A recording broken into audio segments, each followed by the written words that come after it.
Hey guys, Hayden here again from Alarm System Store, and today we're doing a quick video on the 66WG. So this is a track-mounted garage door sensor, and I basically just wanted to do a quick installation video, just kind of showing how to mount it.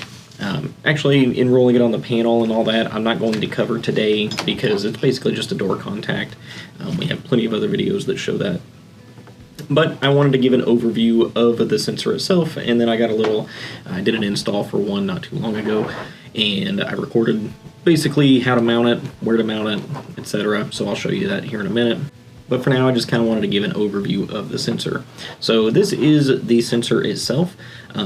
This is the sensor portion right here in the front. There is a metal covering for the wire that comes out about, 18 inches, 24 inches.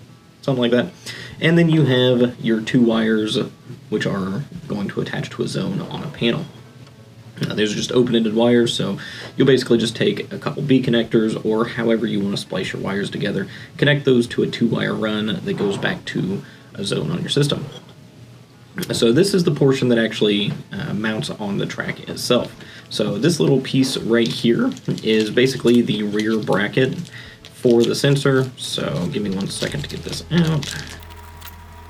Sorry, they're a bit of a pain. But anyway, you take this little back piece, and on the back of the sensor is this slot, and basically this slides in there like that, and you can see this is ribbed right here. So wherever you attach it, it basically locks into place, and like trying to pull it apart like that, it'll lock in place. So what you do is basically attach it to your track here on the outside, and then you squeeze it together, get it as tight as you can so that it basically fits the size of your track. And then this front screw here, you just tighten that down, and right here it puts pressure on the front portion of where it would sit on the track and basically just tightens that connection and holds it in place. Now getting these off is fairly difficult if you don't unscrew that. However, one thing you do need to be wary of is once it's mounted, whenever you grab it, if you twist it inwards towards like the garage door, this back part, since it's flat here, it doesn't have a way to, grab onto the back of the track, so you can twist these off if you're not careful.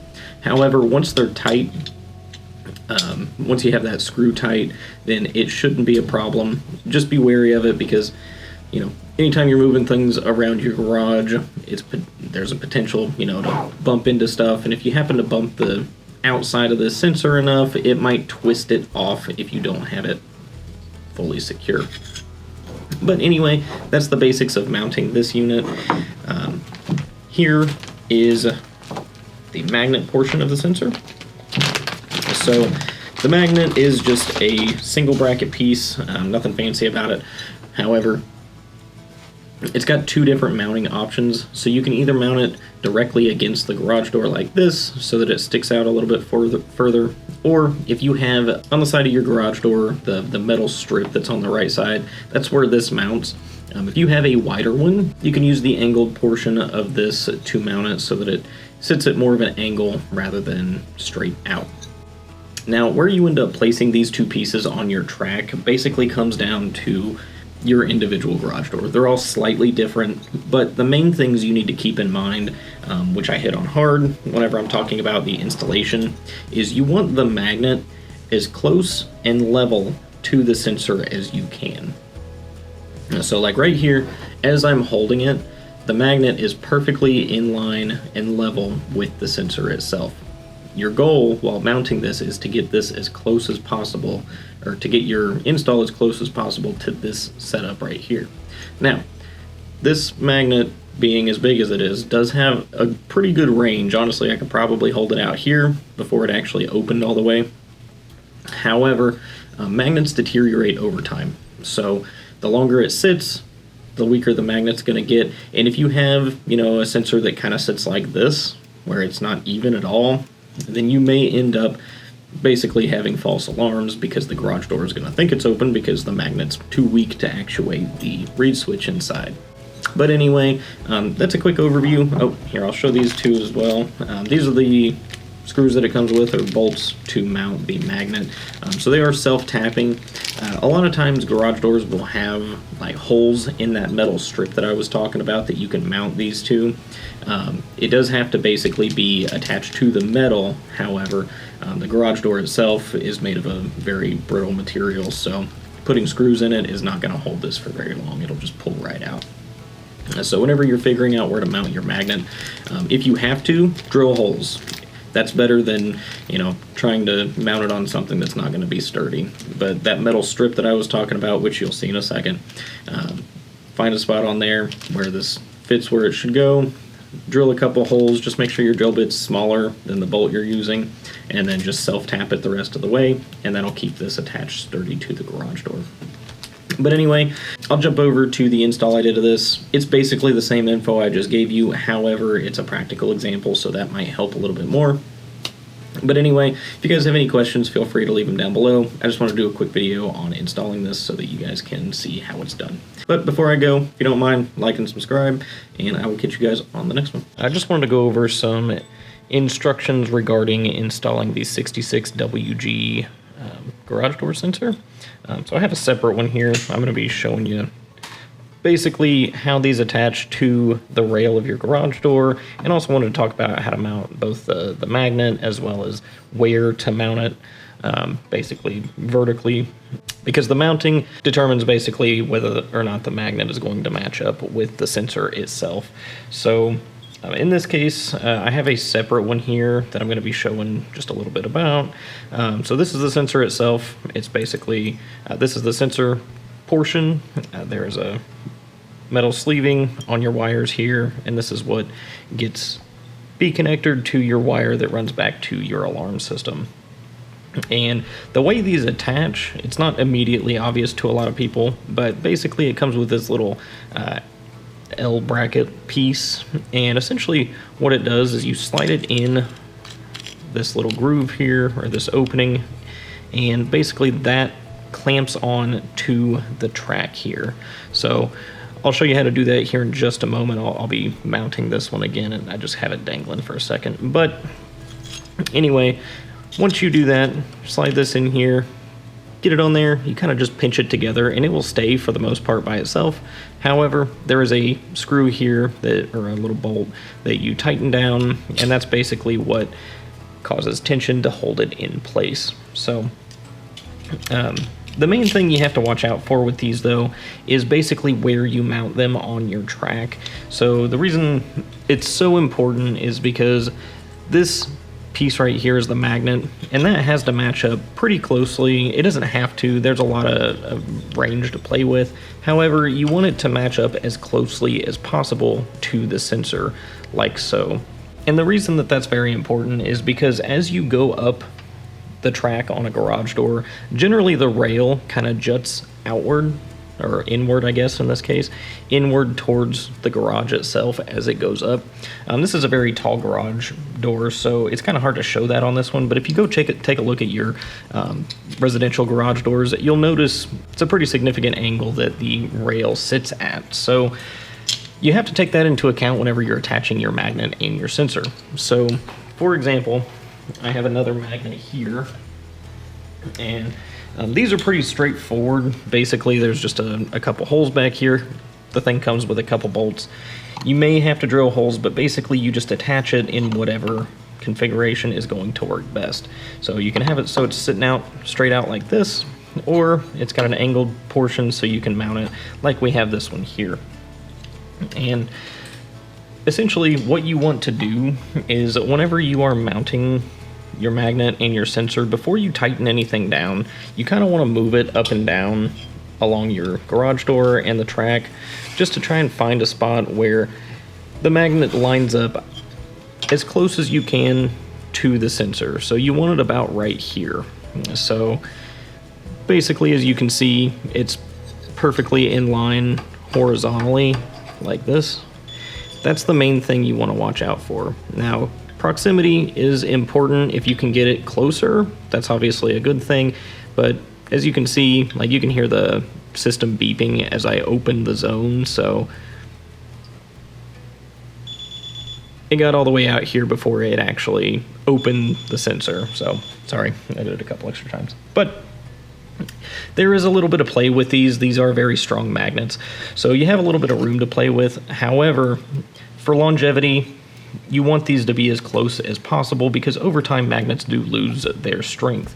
So what may happen is over time, if you have it, cockeyed or off center or anything like that, you could get to a point where the magnet is not strong enough to actually actuate the sensor. So what you want to do is you basically want to go up and down the track and find a position that works really well for getting the magnet as close to the sensor as possible. Now, even this right here isn't an ideal setup, mainly because the horizontal planes don't perfectly match up. So where it is right now, basically, it might be hard to tell from where I'm holding it, but the magnet actually sits more in line with the edge of the track than it does the actual sensor. There's about a 1/4 inch gap between where the magnet's sitting and the sensor itself. Now, like I said, this will probably last a long time, and it's not the end of the world if it's sitting like this. However, depending on the way your garage door is shaped, it will determine basically how this is going to mount.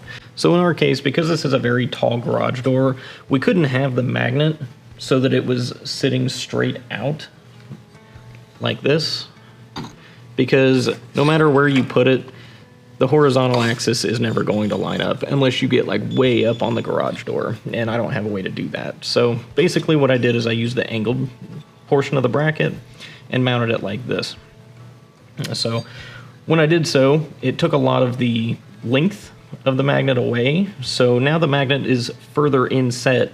So this could actually have been dropped a little bit. However, a lot of times, as you'll know, there are like locks for your garage door or handles or other things that might be in the way the lower you go.